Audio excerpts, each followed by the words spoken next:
বাংলাদেশ থেকে ভারতে ভিসাপ্রাপ্ত নিয়ে নানা ধরনের অভিযোগ ছিল আগে থেকেই। শেখ হাসিনা সরকার পতনের পর ঢাকা-নয়াদিল্লি সম্পর্ক যখন নতুন মোড়ে, তখন থেকে এই ভিসা ইস্যু হয়ে উঠেছে আরও জটিল। জরুরি কিছু ক্ষেত্র ছাড়া বাংলাদেশের ভিসা দিচ্ছে না ভারত, ফেরত দেওয়া হচ্ছে পাসপোর্টও। ভারতীয় বেশ কিছু গণমাধ্যম বলেছে, বাংলাদেশের চলমান পরিস্থিতি বিবেচনায় ভিসা দেওয়া হচ্ছে। বাংলাদেশের যে সংশ্লিষ্ট সূত্রের বরাতে এসব গণমাধ্যমের প্রতিবেদনের দাবি,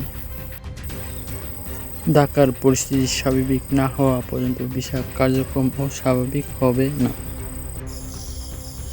এমনটিই জানিয়েছেন ভারতের পররাষ্ট্র মন্ত্রণালয়।